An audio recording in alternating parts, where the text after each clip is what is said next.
ಶಾಸಕನಾಗಿ ಬಂದ ನಂತರ 3 ವರ್ಷಕ್ಕೂ ಮುಂಚೆ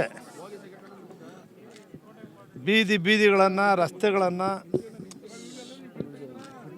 ಅಭಿವೃದ್ಧಿಪಡಿಸ್ತಕ್ಕಂಥ ಕೆಲಸವನ್ನು ಸಂಪೂರ್ಣ ಮಾಡಿದ್ದೆ. ಭಾಳ ದೊಡ್ಡ ಗ್ರಾಮ, ಬಾಡಿಗೆಗೆ ಬಂದಿರ್ತಕ್ಕಂಥವ್ರೆ ಒಂದಕ್ಕೆ 4 ಬಡ ಜನರು ಇದ್ದಾರೆ. ಭಾಳ ದೊಡ್ಡದಾಗಿ ಬೆಳೆದಿದೆ.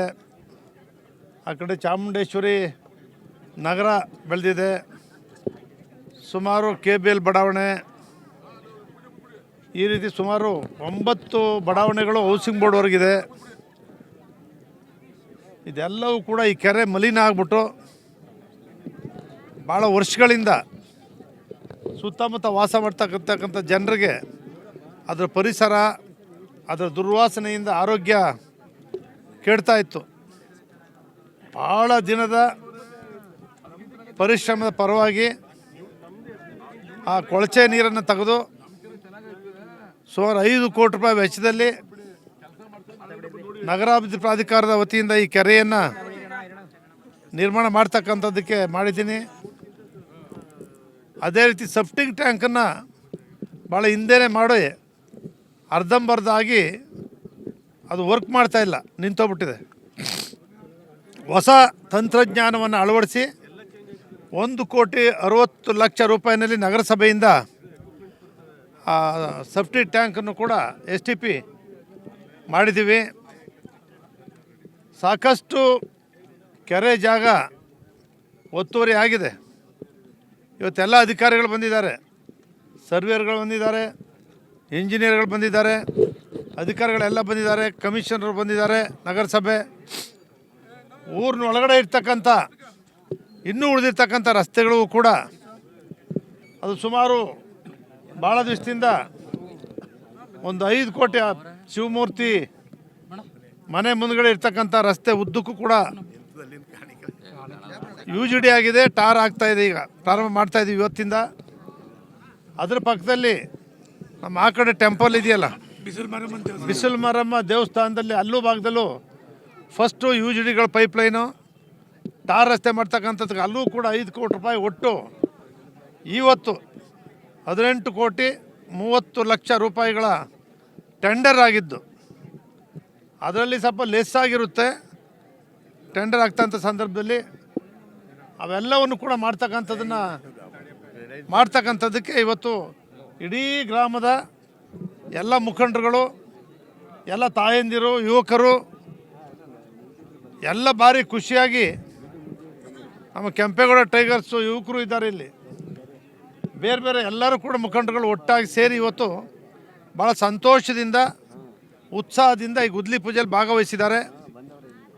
ಅದೇ ರೀತಿ ಆ ನಗರಸಭೆ ಅಧಿಕಾರಿಗಳಿಗೆ, ಪೌರ ಕಾರ್ಮಿಕರಿಗೂ ಕೂಡ ವಿಶೇಷವಾದಂಥ ಒಂದು ಕಾರ್ಯಕ್ರಮವನ್ನು ಗ್ರಾಮಸ್ಥರು ಎಲ್ಲರೂ ಕೂಡ ಸೇರಿ ಹಮ್ಮಿಕೊಂಡಿದ್ದಾರೆ. ಅವರೆಲ್ಲರೂ ಕೂಡ ಒಂದು ಗೌರವ ಸಮರ್ಪಣೆ ಮಾಡಬೇಕು ಅಂತೇಳಿ ಇವತ್ತು ಅವ್ರಿಗೆ ಒಂದು ಕಡೆ ಗೌರವ ಸಮರ್ಪಣೆ ಮಾಡ್ತಾಯಿದ್ದಾರೆ, ಇನ್ನೊಂದು ಕಡೆ ಗುದ್ಲಿ ಪೂಜೆ ಮಾಡ್ತಾಯಿದ್ದಾರೆ, ಇನ್ನೊಂದು ಕಡೆ ಎಲ್ಲರಿಗೂ ಕೂಡ ಉಪಹಾರದ ವ್ಯವಸ್ಥೆಯನ್ನು ಕೂಡ ಮಾಡಿದ್ದಾರೆ. ಕ್ಷೇತ್ರದ ನಗರಸಭೆಯಿಂದ ಮಾಡಿರ್ತಕ್ಕಂಥದ್ದು, ಇದು ನಗರಾಭಿವೃದ್ಧಿ ಪ್ರಾಧಿಕಾರದಿಂದ ಮಾಡಿರ್ತಕ್ಕಂಥದ್ದು. ನನಗೆ ಕ್ಷೇತ್ರಕ್ಕೆ 25 ಕೋಟಿ ರೂಪಾಯಿ, ಬೇರೆ JDS ಕಾಂಗ್ರೆಸ್ MLAಗಳಿಗೆ ಏನು ಕೊಟ್ಟಿದ್ದಾರೆ ಅದೇ ರೀತಿ ನನಗೂ 25 ಕೋಟಿ ಮಾತ್ರ ರಾಜ್ಯ ಸರ್ಕಾರದಿಂದ ಕೊಟ್ಟಿದ್ದಾರೆ. ನಾವು ಸಿದ್ದರಾಮಯ್ಯನವರೇ ನಾನು ಕೊಡ್ತೇನೆ, ಪ್ರಪೋಸಲ್ ತಗೊಂಬ ಅಂತ ಹೇಳಿದರು. ಉಪಚುನಾವಣೆ ಆದಮೇಲೆ ಮಾಡೋಣ ಅಂತ ಹೇಳಿದರು.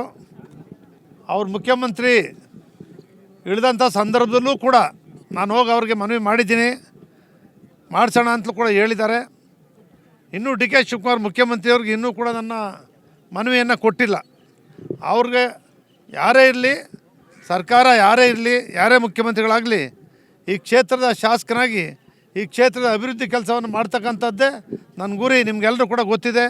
ನಾನು ಯಾವತ್ತೂ ಕೂಡ ಹೇಳ್ತೀನಿ, ನಾನು ರಾಜಕೀಯದ ಪ್ರಶ್ನೆ ಇಲ್ಲ. ಅಭಿವೃದ್ಧಿ ವಿಚಾರದಲ್ಲಿ ಎಲ್ಲ ಪಕ್ಷದವರು ಇರ್ತಾರೆ, ಯಾರೇ ಇರಲಿ, ಒಟ್ಟಾರೆ ಸಂಪೂರ್ಣವಾದಂಥ ಅಭಿವೃದ್ಧಿ ಮಾಡ್ತಕ್ಕಂಥದ್ದೇ ನನ್ನ ಕಾಯಕ, ನನ್ನ ಗುರಿ. ಅದನ್ನು ಮಾಡ್ತಾಯಿದ್ದೀನಿ.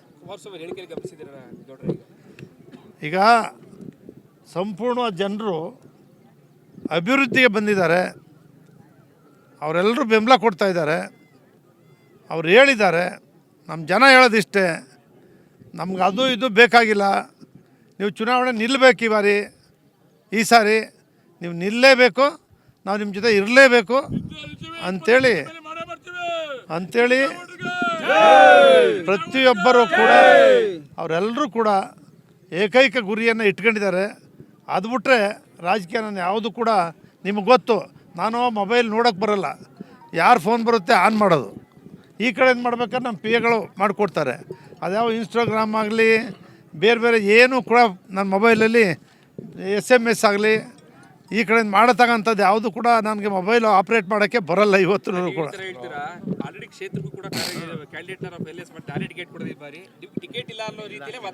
ನಾನು ನಿಮ್ಗೆ ಹೇಳ್ತಕ್ಕಂಥದ್ದು ಇಷ್ಟೇ, ಆವತ್ತು ಹೇಳಿದ್ದೀನಿ, ಇವತ್ತು ಹೇಳ್ತಾ ಇದ್ದೀನಿ, ನಾನು ಚಾಮುಂಡೇಶ್ವರಿ ಕ್ಷೇತ್ರ ಅಭಿವೃದ್ಧಿ ಬಿಟ್ಟರೆ ಚುನಾವಣೆ ಇನ್ನೂ 2 ವರ್ಷ ಇದೆ. ರಾಜಕೀಯ ಇವತ್ತು ಮಾತಾಡೋದು ಬೇಡ, ನಮ್ಮ ಗುರಿ ಅಭಿವೃದ್ಧಿ.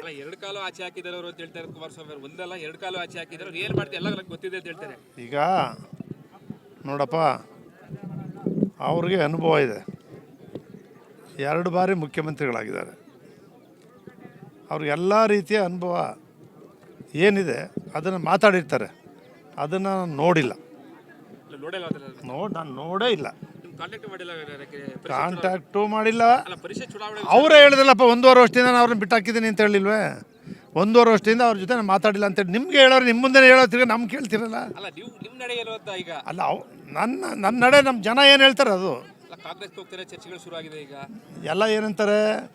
ಸಿದ್ದರಾಮಯ್ಯನವ್ರಿಗೆ ಚಾಮುಂಡಿ ಬೆಟ್ಟದ ಮೇಲೆ ಸಿದ್ದರಾಮಯ್ಯನ ಯಾಕೆ ರಾಜೀನಾಮೆ ಕೊಡ್ಬೇಕು ಸಿದ್ದರಾಮಯ್ಯನವರು ಅಂತೇಳಿ ಚಾಮುಂಡಿ ಬೆಟ್ಟದಲ್ಲಿ ಮಾತಾಡಿದ್ರು.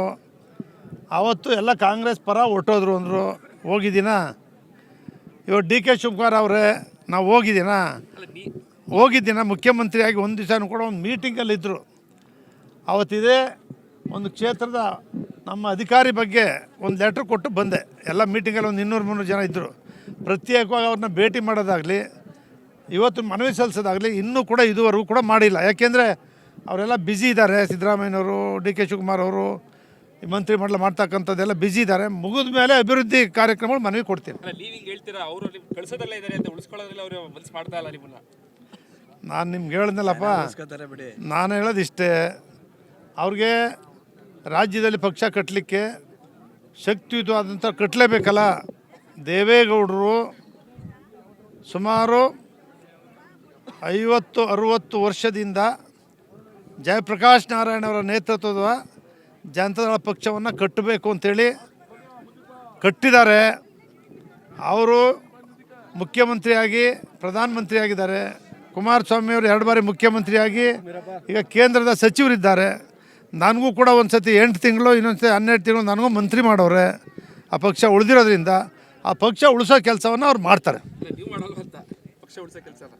ನನ್ನ ಜನ ಗಟ್ಟಿ ಇದ್ದಾರೆ, ಜನತಾದಳ ಪಕ್ಷವನ್ನೇ ಕಟ್ಕೊಂಡು ಬಂದಿದ್ದಾರೆ. ಕುಮಾರಸ್ವಾಮಿಯವರು ನಿಮಗೆಲ್ಲರೂ ಕೂಡ ಗೊತ್ತು, ಪ್ರಥಮವಾಗಿ ನಾನೇ ಕಲಾಮಂದಿರದಲ್ಲಿ ಮುಖ್ಯಮಂತ್ರಿ ಆಗಲೇಬೇಕು ಅಂತ ಹೇಳಿದ್ದು ಗೊತ್ತು. ಕುಮಾರ ಪರ್ವ ಮಾಡೋದು ಚಾಮುಂಡೇಶ್ವರಿ ಕ್ಷೇತ್ರದ ಜನ ಮಾತ್ರ, ಇನ್ನೊಂದು ಕ್ಷೇತ್ರದಿಂದ ಯಾರೂ ಕೂಡ ಬಂದಿರಲಿಲ್ಲ. ಕುಮಾರ ಪರ್ವನೂ ಮಾಡಿದ್ದಾರೆ. ಚಾಮುಂಡೇಶ್ವರಿ ಆಶೀರ್ವಾದ, ಜನರ ಈ ಚಾಮುಂಡೇಶ್ವರಿ ಕ್ಷೇತ್ರದ ಬೆಂಬಲ, ನನ್ನ ಬೆಂಬಲದಿಂದನೇ ಅವರು 2 ಬಾರಿನೂ ಕೂಡ ಮುಖ್ಯಮಂತ್ರಿ ಆಗಿದ್ದಾರೆ. ಅದು ನಿಮಗೂ ಗೊತ್ತು, ಅವ್ರಿಗೂ ಗೊತ್ತು. ಫ್ಯಾಮಿಲಿ ಡಿಸ್ಪ್ಯೂಟ್ ಕೆಲವೊಬ್ರು ಮೈಸೂರ JDSನಲ್ಲಿ ಎಲ್ಲ ಕ್ಯಾಶ್ ಮಾಡಿಕೊಂಡು ನಿಮ್ಮನ್ನ ಹೊರ ಕಳಿಸುವಂತಹ ಕೆಲಸಗಳು ಆಗ್ತಿದೆ ಅಂತ ಪಾರ್ಟಿಯಲ್ಲಿ. ಈಗ ಕುಟುಂಬದಲ್ಲಿ ಯಾರ ಕುಟುಂಬದಲ್ಲಿ ಇಲ್ವಪ್ಪ? ಅದೆಷ್ಟು ಸರಿ ಅಂತ ಕುಟುಂಬದಲ್ಲಿ ಪ್ರತಿಯೊಂದು ಕುಟುಂಬದಲ್ಲೂ ಕೂಡ ಸಣ್ಣ ಪುಟ್ಟ ವ್ಯತ್ಯಾಸಗಳು ಬರ್ತವೆ. ಮತ್ತೆ ಅವರೇ ಒಂದಾಗಲ್ಲ ಅಂತ ಯಾರು ತಿಳ್ಕೊಂಡಿದ್ರೆ ಅವ್ರು ಮೂರ್ಖತನ ಅಷ್ಟೇ. ನ್ಯೂಸ್ ಫಸ್ಟ್, ನಿರ್ಭೀತಿಯಿಂದ ನಿಮ್ಮ ಪರವಾಗಿ.